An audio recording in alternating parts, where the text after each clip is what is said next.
আহ, আজকে যেহেতু মহান মে দিবস, আমরা শ্রমিকের স্বাস্থ্য সুরক্ষা নিয়ে কথা বলছি। আমাদের দেশের শ্রমিকদের আমরা দেখতে পাই যে অধিকাংশ ক্ষেত্রেই তাদের কোনো নিরাপত্তা নেই, তারা জীবনের ঝুঁকি নিয়ে কাজ করছেন।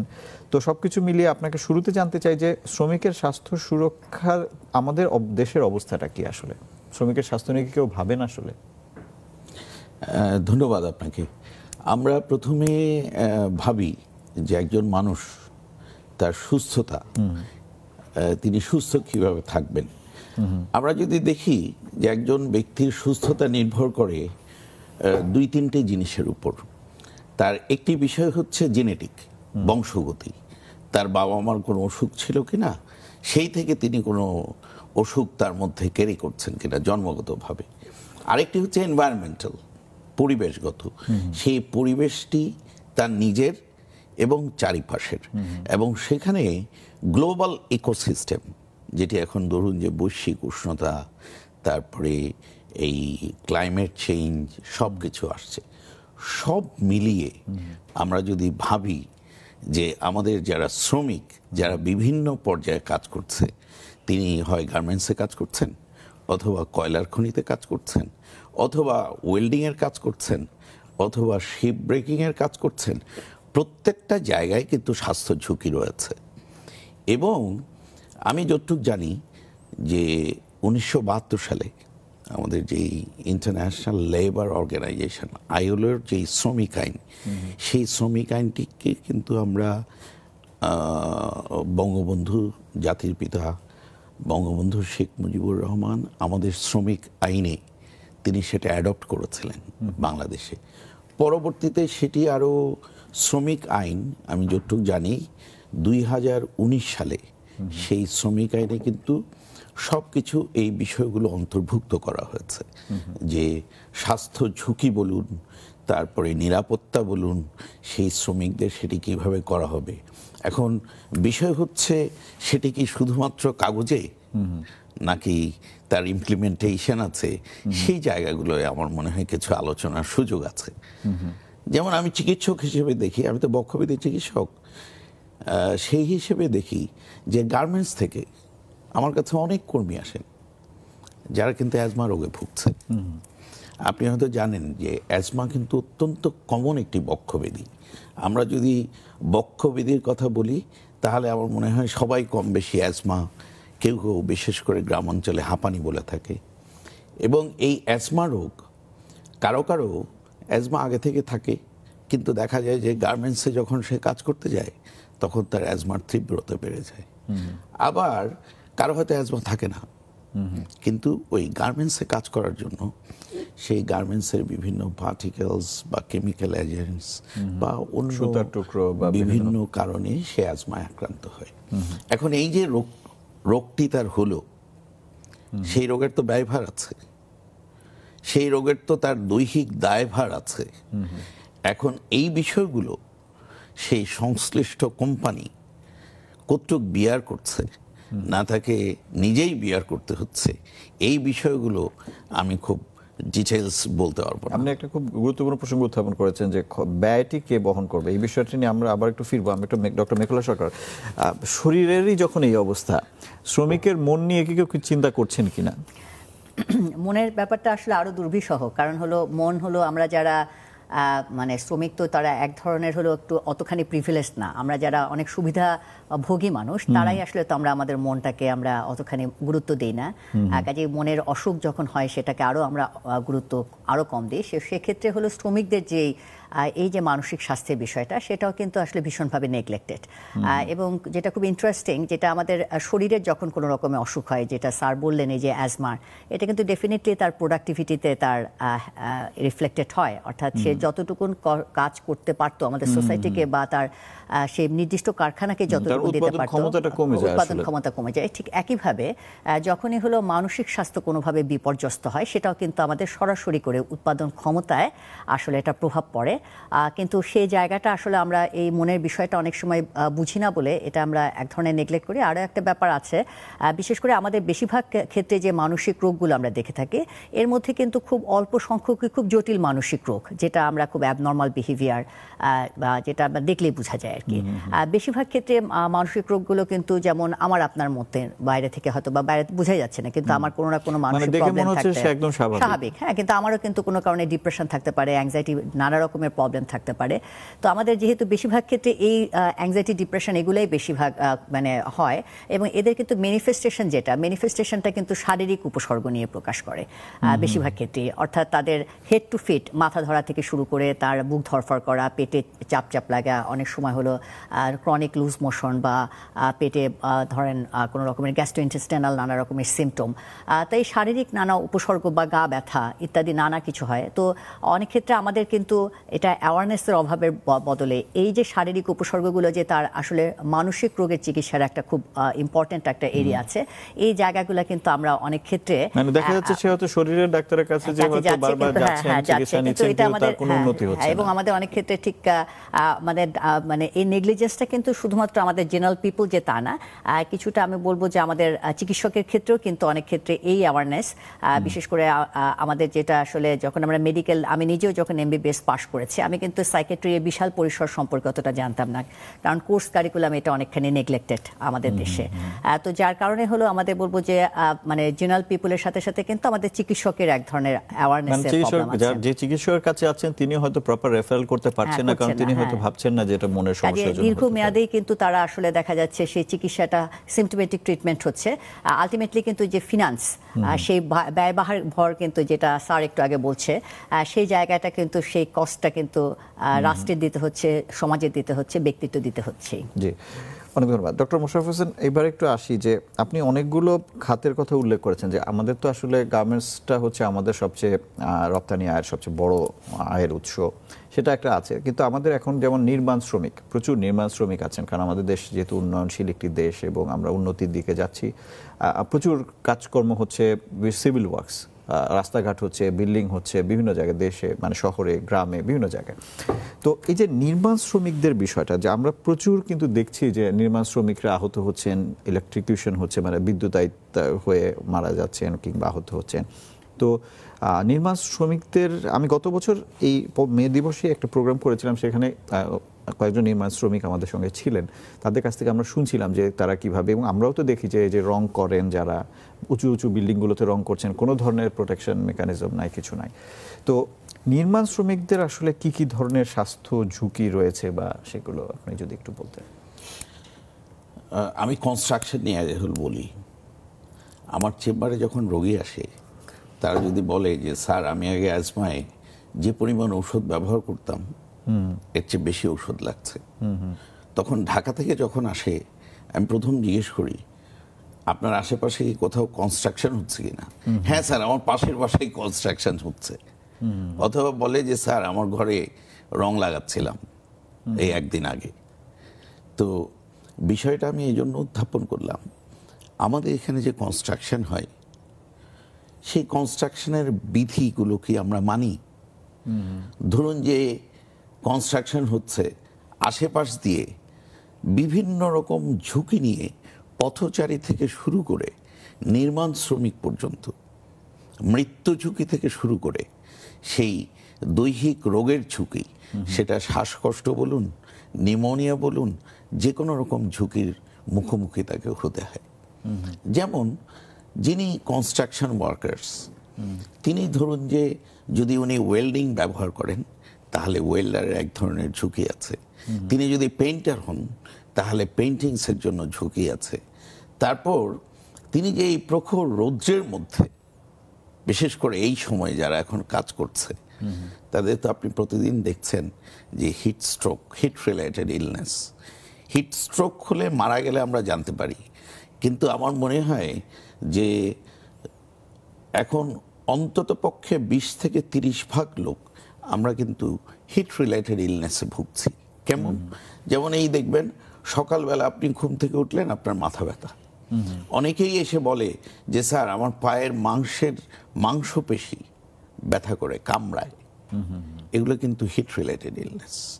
আরও যদি হয়, কেউ কেউ হয়তো একটু বিশেষ করে বয়স্করা অথবা অতি অল্প বয়সী শিশুরা, ওরা দেখবেন যে এই ওদের কথাবার্তা, তারপরে আচরণ একটু অন্যরকম, অসংলগ্ন মনে হবে, সেটিও কিন্তু হিট রিলেটেড ইলনেস। আর যদি ওরকম একেবারেই আমরা সচেতন না হই, তাহলে কিন্তু হিট স্ট্রোকে ভুগি থাকি, এবং heat stroke is a fatal illness. এই যে নির্মাণ শ্রমিকরা এই প্রখর রৌদ্রের মধ্যে, নির্মাণ শ্রমিক সহ আরো যারা কাজ করছে, তারা তো এই একটি তো হিট স্ট্রোক, এছাড়াও ওরা যদি আগে থেকে ধরুন যে কোনো শ্বাসের রোগে ভুগে থাকে, সেই রোগের মাত্রা বেড়ে যাবে। তারা এই গরমের মধ্যে ঘামাচ্ছে, আবার সেই ঘামটা শরীরে শুকাচ্ছে, এই ধরনের এনভায়রনমেন্ট, ডাস্ট ঢুকছে, ডাস্ট ঢুকলে পরেই ফুসফুসে ইনফ্লামেশন হবে, সেই ইনফ্লামেশনের মধ্যে আরও যদি জীবাণু ঢুকে যায় তাহলে নিউমোনিয়া হতে পারে। সো এই ধরনের অনেক রোগ অকুপেশনাল নিউমোনিয়া বলে। যদি পড়ে গিয়ে দেখা যাচ্ছে যে মাঝে আঘাত পা, হাত পা ভেঙে যায়, এটা তো trauma, any sort of trauma can happen, এবং তাদের মৃত্যু পর্যন্ত ঘটতে পারে, এবং এগুলো ঘটছে প্রতিনিয়ত। এবং এটির একটি কারণ হচ্ছে, আমি বলবো যে যারা কনস্ট্রাকশন করেন, আপনি বাইরের দেশেও গেছেন, আমরাও গিয়েছি, আপনি পাশ দিয়ে একটা কনস্ট্রাকশন হচ্ছে যাচ্ছেন, আপনি কিন্তু টেরও পাবেন না যেখানে কনস্ট্রাকশন ঘেরা দেওয়া থাকে। হ্যাঁ, ঘেরা দেওয়া থাকে, এবং কোনো ধুলাবালি। কিন্তু বাংলাদেশে আমার মনে হয় যে যেখানে কনস্ট্রাকশন হয়, ওর আশেপাশে অন্তত 1 কিলোমিটার ধরে সবাই জানতে পারে একটা নির্মাণ কাজ হচ্ছে। শব্দ দূষণ থেকে শুরু করে পরিবেশ দূষণ সব কিছুর মুখোমুখি আমরা পথচারীরা, তারপরে যারা পাশে যারা বসবাসকারীরা, সবাই সেটা টের পেয়ে থাকে। জি, ডক্টর মেঘলা সরকার, আপনি তো জাতীয় মানসিক স্বাস্থ্য ইনস্টিটিউটে কাজ করেন। আপনাদের হাসপাতালে কি নির্মাণ শ্রমিক বা শ্রমিক যারা আছেন, তারা কি আসেন তা বিভিন্ন ধরনের মানসিক সমস্যা নিয়ে? হ্যাঁ, আমাদের মানে যারা অনেক ক্ষেত্রে আসেন, বিশেষ করে যেহেতু সাভার রিলেটেড, যেহেতু আমাদের হাসপাতালটা, এখানে একটু কমিউনিকেশনের একটা ব্যাপার আছে আমাদের আসলে।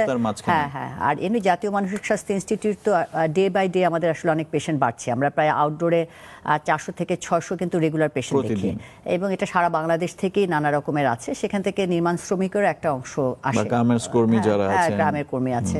এটা আমাদের শুধুমাত্র এখানে না, আমাদের কিন্তু যদি প্রাইভেট সেক্টরের কথা বলা হয়, প্রাইভেট চেম্বার বা প্রাইভেট হাসপাতালগুলোতে, সেখানেও কিন্তু এই কিছুটা তারা অনেক ক্ষেত্রে আসেন। তবে যে পরিমাণে আসলে আমাদের মানে প্রবলেমগুলো আমরা যতটুকু মনে করি, বার্ডেনটা যতটুকু আছে, সেই হিসেবে যে আসলে তাদের কাছে সবসময় পৌঁছে তা না।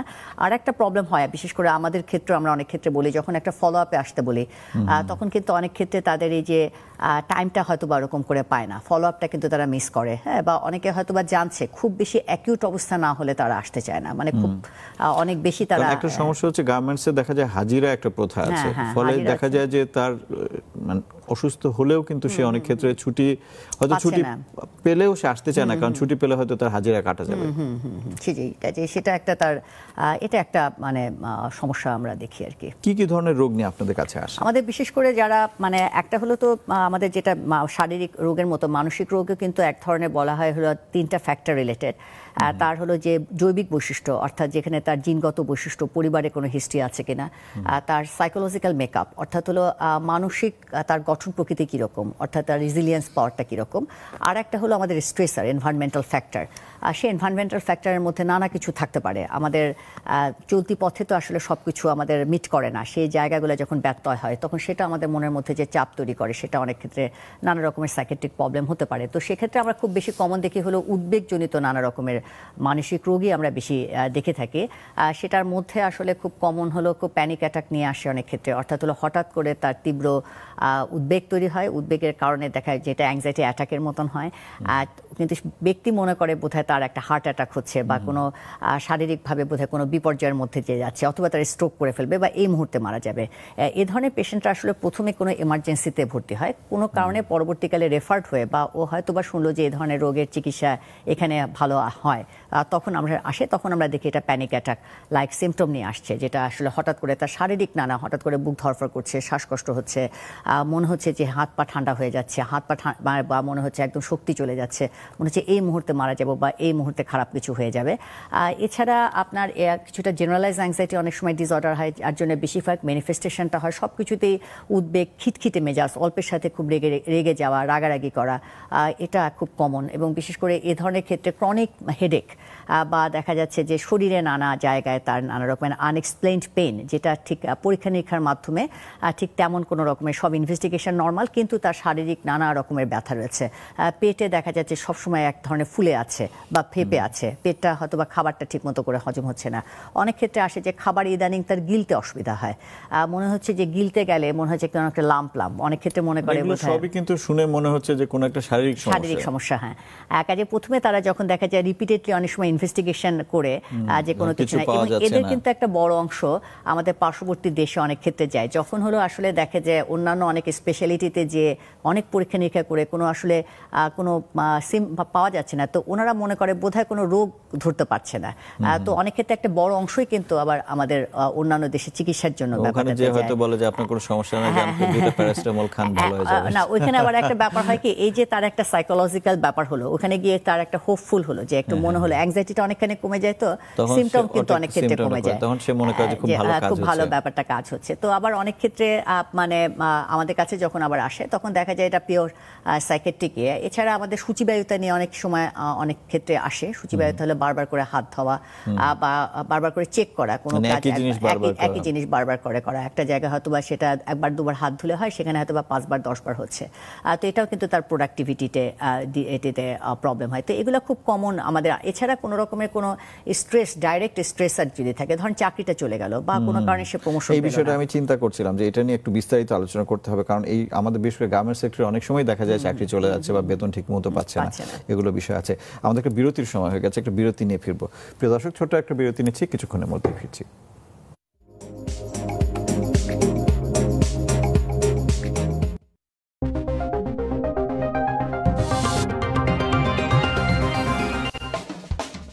Nexus Television ভিজিট করুন,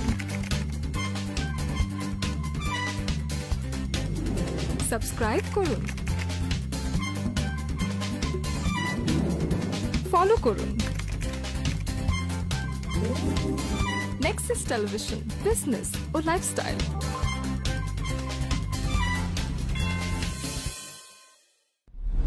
গ্লোবাল ইসলামী ব্যাংক নিবেদিত নারী প্রেরণাময়ী অনুষ্ঠানের আজকের পর্বে স্বাগতম। আল্লাহ কিন্তু কখনো বলে নাই যে নারী পাঠাচ্ছে অথবা পুরুষ পাঠাচ্ছে অথবা মানুষ পাঠাচ্ছে। থিওরিটিক্যাল বিষয়টা হচ্ছে আমরা কোত্থেকে নিচ্ছি, কোরআন থেকে নিচ্ছি। তরুণদের ক্ষেত্রে দেখেন ইসলামে কিন্তু বিচার ছিল, সচেতনতা ডেভেলপ করবে কোথা থেকে? পরিবার থেকে। কারণ সন্তানগুলো বলেন, ভাই বলেন, বাবা বলেন, আমরা কিন্তু পরিবারের অংশ। সেটার মধ্যে বরকতও কম আর এটা শিরকে পরিণত হয়ে যায়। অহংকার না করা, সবসময় নিজেকে অন্য কারোর চাইতে বড় মনে না করা। কাবা আল্লাহর ঘর বা বাইতুল্লাহ শরীফ, তার চারিদিকে 7 বার ঘুরলে একটা তাওয়াফ হয়। ওই ব্যক্তি জান্নাতে প্রবেশ করবে না যার অনিষ্ট থেকে প্রতিবেশী নিরাপদ নয়। প্রত্যেকটা জিনিস আমাদেরকে দিয়ে সম্ভব, সেই জীবন ব্যবস্থা আল্লাহ রাব্বুল আলামিন আমাদেরকে দিয়ে দিয়েছেন। একজন মানুষ যদি বিনা কারণে একজনকে হত্যা করে তাহলে সে পুরা জাতিকে হত্যা করলো। এবং সেই অনুসরণ না করার কারণে কিন্তু নারীরা আজকে নির্যাতিত হচ্ছে। মানুষকে আল্লাহ তাআলা মায়ের সঙ্গে সৎ ব্যবহার করার জন্য বলেছেন। হাজার ক্লান্তির পরও আপনারা কিন্তু একটা রুটিন করে নেবেন যে বাচ্চাকে একটু সময় দেবেন। ভালো মার ডেফিনিশনটা আসলে রাখতে পারছেন কিনা বজায়। নারী প্রেরণাময়ী, শুক্রবার বেলা 12টায়। নিবেদক গ্লোবাল ইসলামী ব্যাংক। নেক্সাস টেলিভিশন ভিজিট করুন, সাবস্ক্রাইব করুন, ফলো করুন। Nexus Television, business ও লাইফস্টাইল।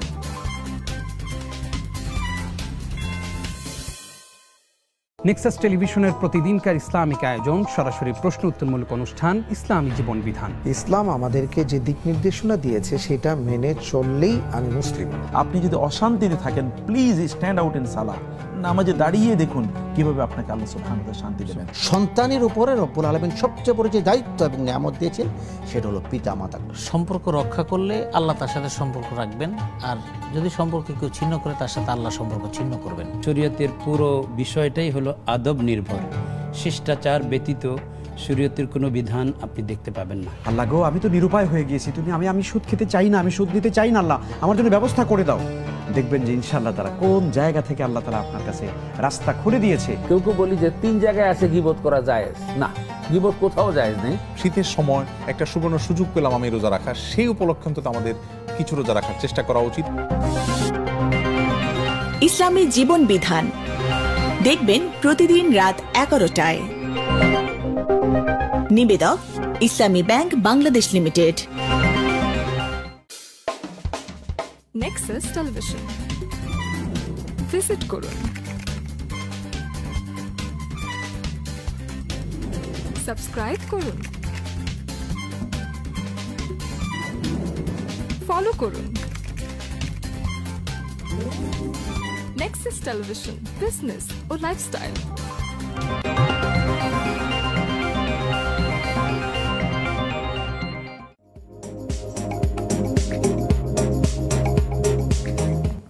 প্রিয় দর্শক, আরেকবার স্বাগত জানাচ্ছি। কেমন আছেন অনুষ্ঠানে? আজকে মহান মে দিবস উপলক্ষে আমরা কথা বলছিলাম শ্রমিকের স্বাস্থ্য সুরক্ষা নিয়ে। আমাদের সঙ্গে আছেন অধ্যাপক doctor A K M Mosharraf Hossain এবং আমাদের সঙ্গে আছেন ডক্টর মেঘলা সরকার।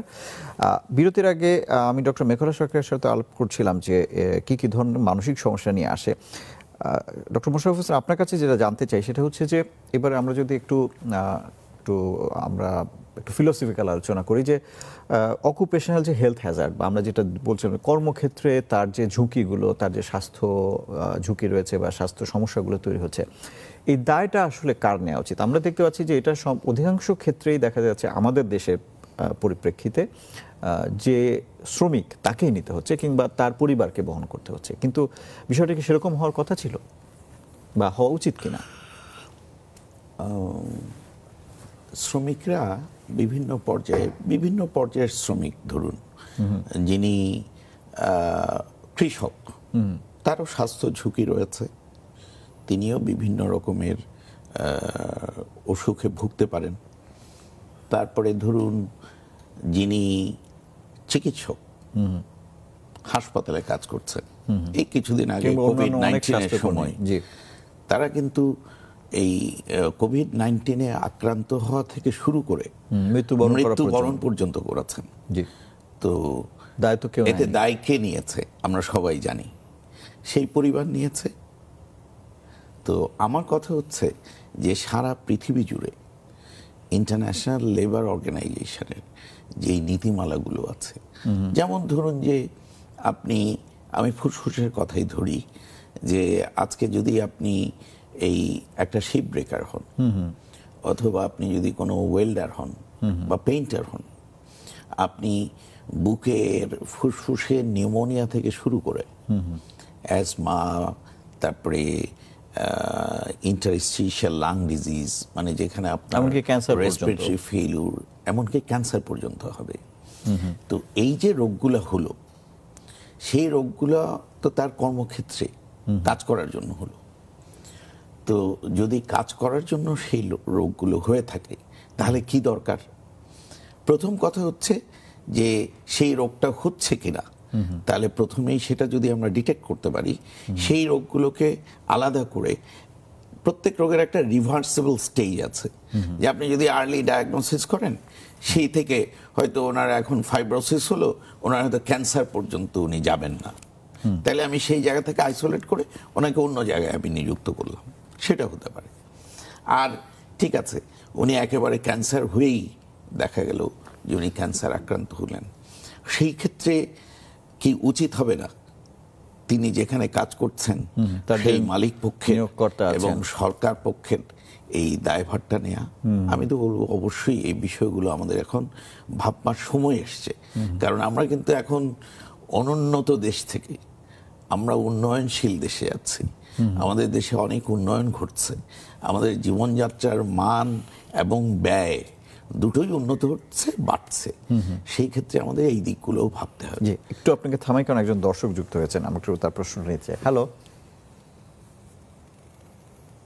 হ্যালো জি, আসসালামু আলাইকুম ওয়া রাহমাতুল্লাহ। ওয়ালাইকুম আসসালাম। জি, আপনি কোথা থেকে বলছেন, কে বলছেন, একটু পরিচয় দিয়ে প্রশ্নটি করতে।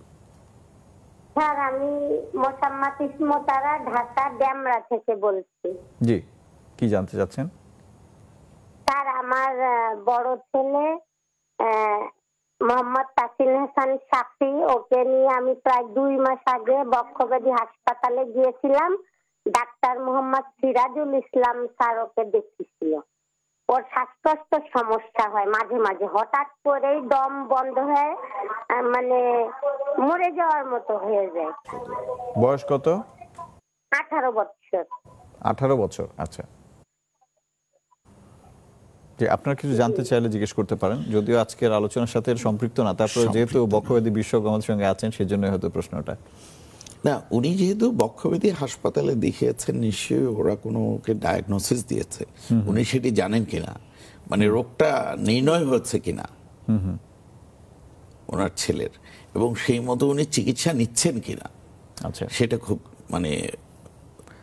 দর্শক কি আমাদের সঙ্গে আছেন? আপনি কি শুনতে পাচ্ছেন আমাদের? হ্যাঁ, শুনতে পাচ্ছি। আপনি সিরাজুল ইসলাম স্যার, উনি কি রোগ বলেছে কোনো? না, উনি 2টা টেস্ট দিছিল, একটা হচ্ছে অনেকগুলো রক্তের, আর একটা হচ্ছে বুকের এক্সরে। সব কিছু আমি টেস্ট করাইছি, কিন্তু কোন রোগ ধরা পড়ে নাই। আর টোফেন নামে একটা ওই ওষুধ দিয়েছিল, সকালে একটা, রাত্রে একটা খাবার জন্য। ওই ওষুধটা এখনো খাওয়াচ্ছি, কিন্তু হঠাৎ করে এই মাঝে মাঝে ওই রকম দম আইছে, মানে হঠাৎ করে মরে যাওয়ার মতো হয়ে যায়। জি, তো আমার মনে হয় যে ডক্টর মোশাররফ হোসেনের সাথে ডক্টর মেখলা সরকারও উত্তর দেবেন কিনা। আচ্ছা, আপনার এমনি কি তার মানে এই যে হঠাৎ করে তার মানে খারাপ লাগে, তখন কি তার আর কি কি সিমটম হয়? বুক ধরফর করে বা হঠাৎ করে তার হাত পা ঠান্ডা হয়ে যায়, এরকম কোনো কিছু কি হয়? শুধু ওই দম এসে যায়, বেশি ঠান্ডা হয় না শরীর।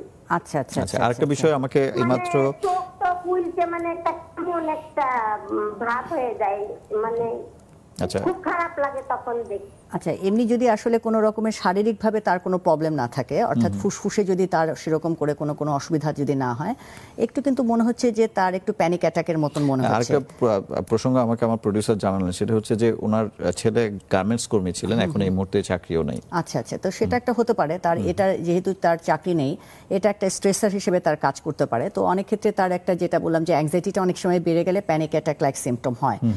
তো এটা কিন্তু একটু যদি আমার মনে হয় একটু যদি আমাদের জাতীয় মানসিক স্বাস্থ্য ইনস্টিটিউটে একটু দেখে যেতে পারে, কারণ যদি আমরা পরে মনে করি যে না এটা তার আসলে অর্গানিক কজ, তখন কিন্তু আবার ব্যাক রেফারেল নরমাল ছিল এবং ওষুধ খেয়েও খুব একটা কাজ হচ্ছে না। যেহেতু সব রিপোর্ট নিয়ে একটু যদি জাতীয় মানসিক স্বাস্থ্য ইনস্টিটিউটের বহির্বিভাগে আসে, এবং এই ধরনের প্যানিক অ্যাটাক বা এই যে উদ্বেগজনিত যে রোগগুলো, সেটা ট্রিটমেন্ট কিন্তু খুব সাধারণ, অত বেশি ভয়ের কিছু নাই যে সারা জীবনের মানসিক রোগ মানে সারা জীবনের একটা ব্যাপার, তাও কিন্তু না। এটা কিন্তু 6 মাস, 3 থেকে 6 মাসের মধ্যেই কিন্তু ট্রিটমেন্টটা, এবং 1-2 মাসের মধ্যেই কিন্তু তার সিমটমটা অনেকখানি রিজলভ, প্রায় 90% রিজলভ হয়ে যায়। অনেক ধন্যবাদ দর্শক আপনি ফোন করার জন্য। আমরা আবারও ডক্টর মোশাররফ হোসেন আপনার কাছে ফিরে আসি, যে আমরা আলোচনা করছিলাম যে দায়িত্বটা আসলে সবারই নেওয়া উচিত। হ্যাঁ, দায়িত্ব পরিবারের নিতে হবে, পাশাপাশি সরকারেরও নিতে হবে। আমার মনে হয় কি, আমাদের না স্বাস্থ্য বীমা যেটি আছে সেই জায়গায় যেতেই হবে, সেটা নিয়ে কিন্তু কোনো আলোচনা নাই। যেমন মনে করেন যে স্বাস্থ্য বীমা, আমি কেন বলছি সেটি, আমরা যে ধরুন যে আমরাই যদি অসুস্থ হই, আমরা তো একেবারে ধরুন যে ঊর্ধ্বতম বেতনের গ্রেডে বেতন পাই, সেই ক্ষেত্রেও আজকে যদি হুট করে আপনার ধরুন যে 10 দিন আইসিইউতে থাকতে হয় যে কোনো একটা প্রাইভেট জায়গায়, তখন কিন্তু যে কারোর জন্যই সমস্যা, যে একসঙ্গে 5 লাখ টাকা 6 লাখ টাকা বিল দেয়া। তো সেই ক্ষেত্রে না স্বাস্থ্য বীমার কোনো বিকল্প নেই। এবং আমি বলবো যে যেই সব প্রতিষ্ঠানে এই ধরনের স্বাস্থ্যর ঝুঁকি রয়েছে, এগুলো কিন্তু আমরা সবাই জানি কোথায় কোথায় বেশি ঝুঁকি, কোথায় কোথায় বেশি ঝুঁকি, এবং সেইখানে যেসব কর্মচারী আছেন তাদের জন্য মালিকদেরও বোধহয় একটা বীমার একটা কন্ট্রিবিউশন থাকা উচিত যে মালিকদের পক্ষ থেকে, যেভাবে প্রভিডেন্ট ফান্ডের মতো থাকে যে কন্ট্রিবিউটরি প্রভিডেন্ট ফান্ড, সেরকম একটা রাইট। এই বিষয়গুলো কিন্তু আমাদের ভাবতে হবে, কারণ আমাদের দেশ এখন কিন্তু অনেক ইন্ডাস্ট্রিয়ালাইজেশনও হচ্ছে। সেই জায়গায় আমরা যদি এই জায়গাগুলো তো পিছিয়ে যাই, তাহলে কিন্তু আমরা পরবর্তীতে আমাদের কর্মক্ষম যে মানুষ, সেই মানুষগুলো ইতিমধ্যে তো আমরা দেখেছি যে কমপ্লায়েন্স নিয়ে নানা ধরনের ইস্যু তৈরি হয়েছে বিভিন্ন জায়গাতে। যারা আমাদের বায়ার আছেন তারা কিন্তু এই সমস্ত প্রশ্নগুলো উত্থাপন করছেন আজকাল, এবং এগুলো আরো বেশি বেশি বাড়তে থাকবে এই প্রশ্ন যদি আমরা এগুলো এখনই সলভ না করি। জি, আরেকটা বিষয় হচ্ছে আমাদের প্রবাসী শ্রমিক। আমরা জানি যে আমাদের একটা আয়ের অন্যতম, বিশেষ করে রেমিটেন্সটা একটা অন্যতম আয়ের খাত। তো প্রবাসী শ্রমিকদের নিয়ে যেটা আমি অন্তত পক্ষে দেখেছি যে বিশেষ করে মধ্যপ্রাচ্যের দেশগুলোতে দেখা গেছে যে সিঙ্গাপুর বা এই সমস্ত দেশে কিন্তু দেখা যায় যে ওখানে দায়বদ্ধতা খুবই নিশ্চিত করা হয়, যে আপনার যিনি এমপ্লয়ার আছেন তাকে কিন্তু বাধ্য করা হয় যে আপনার শ্রমিকের চিকিৎসা নিশ্চিত করার জন্য। ওরা কিন্তু চাইলেই ফেরত পাঠিয়ে দিতে পারে না। কিন্তু আমি দেখেছি মধ্যপ্রাচ্যের অনেক দেশ থেকে, বিশেষ করে ক্যান্সার হলে তাদেরকে কিন্তু চিকিৎসা না করে কোনো একটা কিছু বুঝিয়ে সাথে সাথে পাঠিয়ে দেওয়া হচ্ছে। তো এই বিষয়গুলোতেও তো আসলে এখন নজর দেওয়ার সময় এসেছে, কারণ হচ্ছে আমাদের শ্রমিকরা তো তাদের উন্নয়নে ভূমিকা রাখছেন। অবশ্যই আমি এমনও দেখেছি যে সিম্পলি নিউমোনিয়া হয়েছে, জাস্ট ওরা একটা এক্সরে করে ওই রোগীকে পাঠিয়ে দিয়েছে যে আপনি দেশে চিকিৎসা করে তারপরে সেই ইয়ে করবেন, কারণ ওরা যে মেডিকেল ইন্স্যুরেন্সটা ওদেরকে পে করে, that is not enough for hospitalisation. ফলে ওরা হয়তো আউটডোর সার্ভিসের জন্য হয়তো ঠিক আছে, এটা হয়তো ক্লিয়ারলি বলে না। ওরা ওদেরকে একটু বুঝিয়ে সুঝিয়ে যে তোমরা পরিবারের কাছে থাকো, এখানে চিকিৎসা করো, তারপর ভালো হয়ে চলে এসো। এবং আমি অনেককে দেখেছি, যেমন ধরুন যে একটা বড় সার্জারি যদি লাগে, সে হয়তো বিদেশে চাকরি করছে কিন্তু সেই সার্জারিটা দেশে এসে করছে, কারণ হয়তো টাকা কম খরচ হয়। তো এই বিষয়গুলো আমার মনে হয় একটু আমাদেরকে এখন আরো আমাদের নীতি নির্ধারক যারা আছেন তারা হয়তো এই সমস্ত এগুলো নিয়ে একটু ভাবতে হবে। প্রবাসী শ্রমিকের যেটা বললেন, এটা কিন্তু আমরা দেখি যে সাইকিয়াট্রিক যে ইলনেসগুলা, এটা কিন্তু একটা বিরাট অংশ আমরা আমাদের মানে চেম্বারে বা আমাদের আউটডোরে আমরা পেয়ে থাকি আর কি। বিশেষ করে আমাদের দেশের অনেক গৃহকর্মী কিন্তু কাজ করেন মধ্যপ্রাচ্যে অনেক দেশে। হ্যাঁ, শুধুমাত্র গৃহকর্মী না, যেমন কনস্ট্রাক্টর ওয়ার্কার, বিশেষ করে যখন আমরা বিদেশ থেকে যে পেশেন্টগুলো আসে তাদের দেখি যে একটা বিশেষ করে যে সৌদি আরব বললেন, তারপরে মালয়েশিয়া, এসব জায়গায় যারা হলো বিভিন্ন রকমের তারা কাজ করছে এবং ওই সময় কিন্তু তারা রিটার্ন হচ্ছে, এই সময় কিন্তু তারা টাকাটা পাচ্ছে না।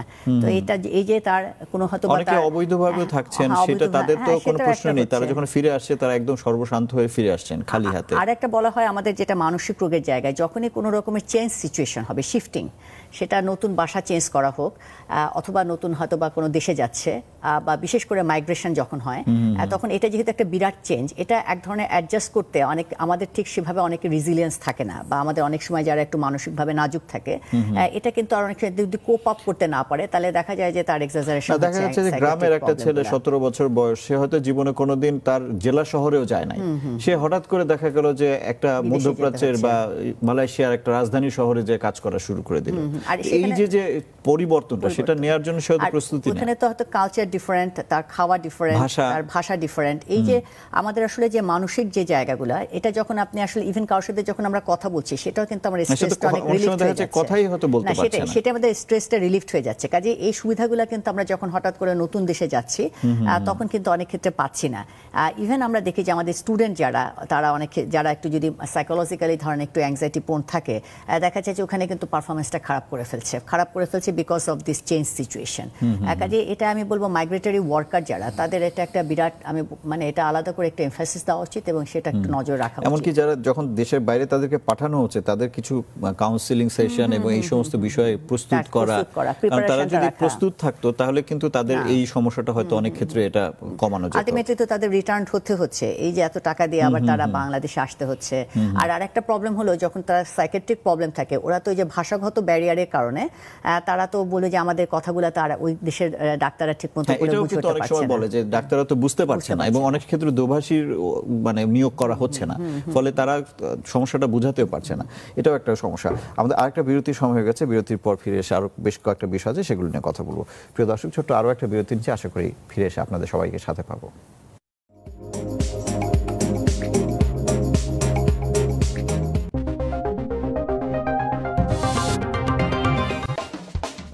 Nexus Television. Visit করুন। সাবস্ক্রাইব করুন। ফলো করুন নেক্সাস টেলিভিশন, বিজনেস ও লাইফস্টাইল।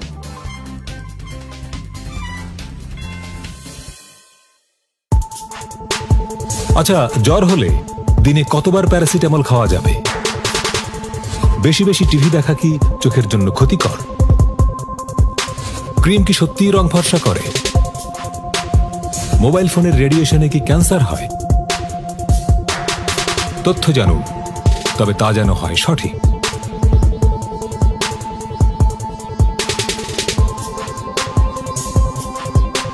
স্বাস্থ্য বিষয়ে সঠিক তথ্য নিয়ে আস্থা রাখুন নেক্সাসে। কেমন আছেন? প্রতিদিন রাত 10টায় নেক্সাস টেলিভিশন, বিজনেস ও লাইফস্টাইল। নেক্সাস টেলিভিশন, ভিজিট করুন। সাবস্ক্রাইব করুন, ফলো করুন। নেক্সাস টেলিভিশন, বিজনেস ও লাইফস্টাইল।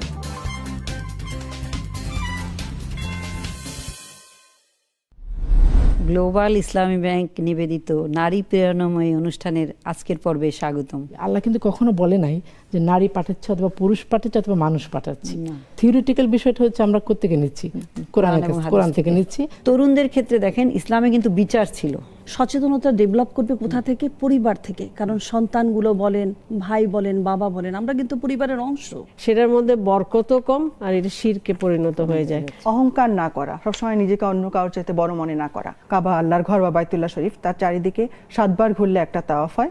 ওই ব্যক্তি জান্নাতে প্রবেশ করবে না যার অনিষ্ট থেকে প্রতিবেশী নিরাপদ নয়। প্রত্যেকটা জিনিস আমাদেরকে দিয়ে সম্ভব, সেই জীবন ব্যবস্থা আল্লাহ রাব্বুল আলামিন আমাদেরকে দিয়ে দিয়েছেন। একজন মানুষ যদি বিনা কারণে একজনকে হত্যা করে তাহলে সে পুরা জাতিকে হত্যা করলো, এবং সেই অনুসরণ না করার কারণে কিন্তু নারীরা আজকে নির্যাতিত হচ্ছে। মানুষকে আল্লাহ তাআলা মায়ের সঙ্গে সৎ ব্যবহার করার জন্য বলেছেন। হাজার ক্লান্তির পরও আপনারা কিন্তু একটা রুটিন করে নেবেন যে বাচ্চাকে একটু সময় দেবেন। ভালো মার ডেফিনিশনটা আসলে রাখতে পারছেন কিনা বজায়। নারী প্রেরণাময়ী, শুক্রবার বেলা 12টায়। নিবেদক গ্লোবাল ইসলামী ব্যাংক। নেক্সাস টেলিভিশন, ভিজিট করুন। সাবস্ক্রাইব করুন, ফলো করুন। নেক্সাস টেলিভিশন, বিজনেস ও লাইফস্টাইল।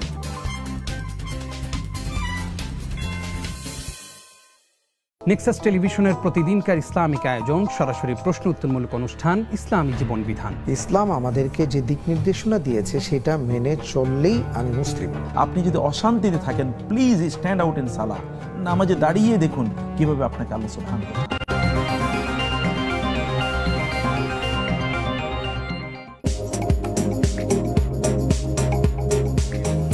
প্রিয় দর্শক, আরেকবার স্বাগত জানাচ্ছি। আজকে আমরা কথা বলছিলাম শ্রমিকের স্বাস্থ্য সুরক্ষা নিয়ে।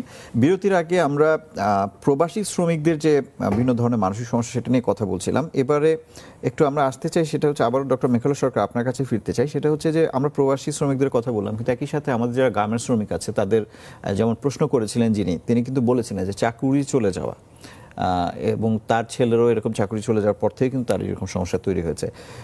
বেতন নিয়ে নানা ধরনের জটিলতা আমরা মাঝে মাঝেই দেখি, শ্রমিক অসন্তোষ দেখি। তো এই যে বিষয়গুলো আসলে শ্রমিকের মানসিক স্বাস্থ্যের উপর কি ধরনের প্রভাব ফেলে? প্রথমত যে কোনো ধরনের লস ইভেন্ট এবং যে কোনো ধরনের পরিবর্তিত অবস্থা যেটা আমাদের কাছে আমরা ঠিক প্রত্যাশিত না, সেটা কিন্তু আমাদের মধ্যে স্বাভাবিক একটা মানসিক চাপ তৈরি করবেই। হ্যাঁ, এবং দেখা যায় যে যারা একটু মানসিকভাবে আগে থেকে ভালনারেবল, অর্থাৎ জেনেটিক প্রিডিসপোজিশন যাদের আছে সেটা তার অ্যাংজাইটি হতে পারে, ডিপ্রেশন হতে পারে, সেটা তার এবং এই মানসিক গঠন যেটা সেটাকে সে যদি হ্যান্ডেল করার মতন ক্যাপাবিলিটি যথেষ্ট তার না থাকে, কম থাকে, তাহলে কিন্তু অবভিয়াসলি তার কোনো সাইকিয়াট্রিক কন্ডিশন হবে। এবং বিশেষ করে এ ধরনের ক্ষেত্রে আমরা দেখি যে তাদের মধ্যে ডিপ্রেশন থাকে, অর্থাৎ দেখা যায় যে তার আরও প্রোডাক্টিভিটি লস, আরও তার এই যে চাকরিটা চলে গেল, সে নতুন কাজ করতে তার আর ড্রাইভটা থাকে না।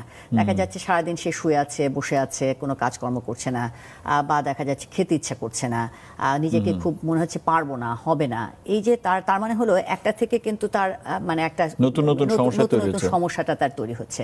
আবার অনেক ক্ষেত্রে যারা ইয়াং, মানে বিশেষ করে কম বয়স্ক, এই যে চাপটা অনেক সময় তারা হ্যান্ডেল করতে না পেরে তারা নানা রকমের অনাকাঙ্ক্ষিত কিছুতে কিন্তু জড়িয়ে পড়ে। অনেক ক্ষেত্রে ধরেন নেশার মতন বিষয় হতে পারে, হ্যাঁ, যে তার এই যে ফ্রাস্ট্রেশন, তার যে এক ধরনের তার খারাপ লাগছে, ঘুম হচ্ছে না, অ্যান্টি সোশ্যাল অ্যাক্টিভিটিতেও হতে পারে, কিন্তু অনেক সময় যে মাদকাসক্তর বিষয়টা হতে পারে, মাদকাসক্ত কিন্তু এক ধরনের রোগ, কাজে সেটা অনেক ক্ষেত্রে হতে পারে।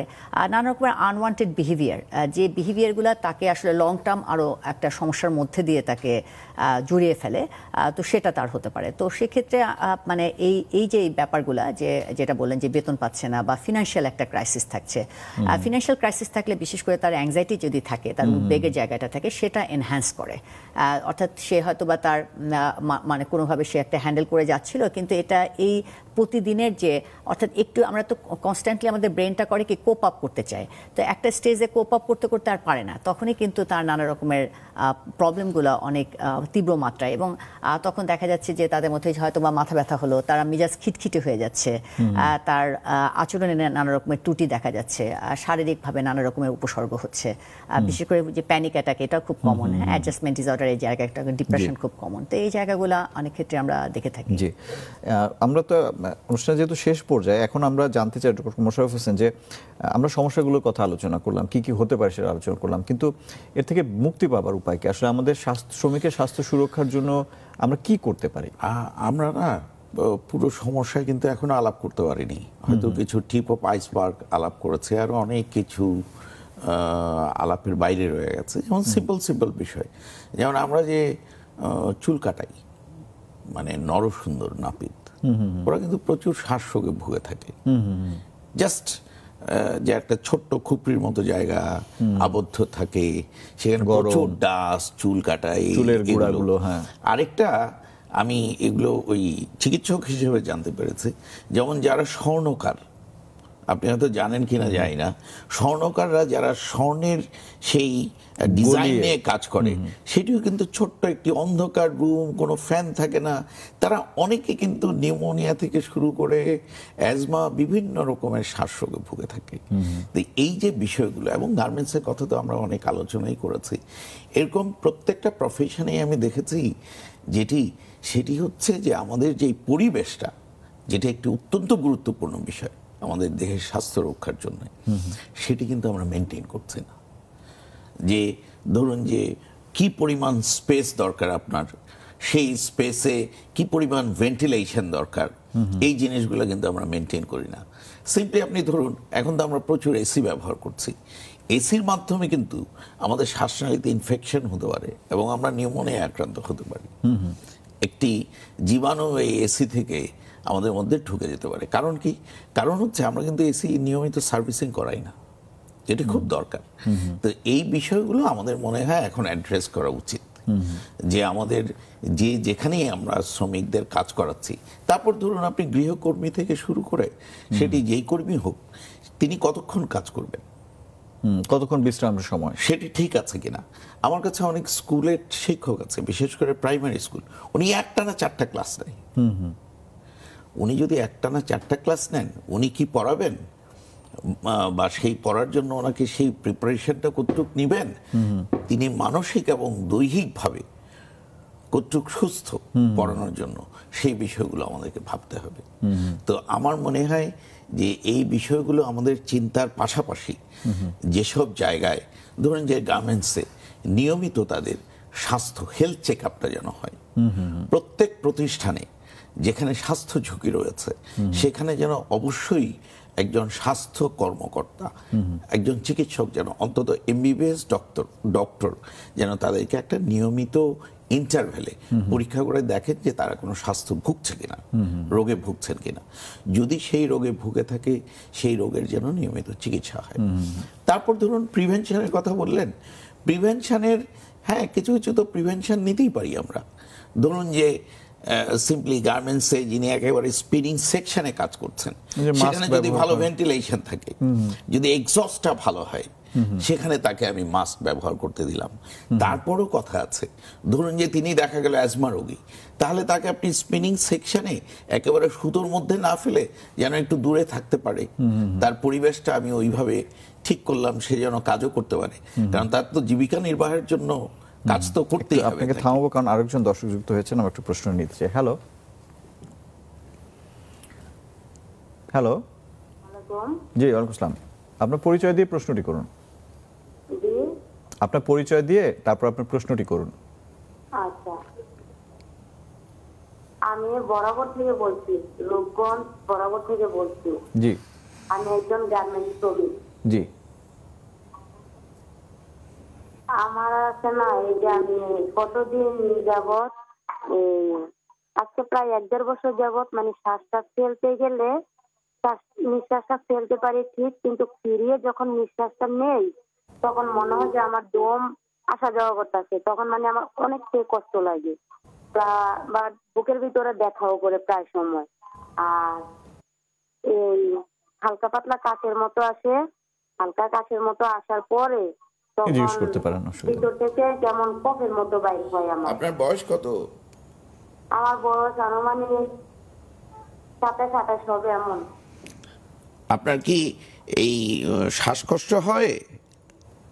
এখন এই সব তো আমি বলতে পারি না, বা শ্বাসকষ্টের মতো মানে এমন লাগে।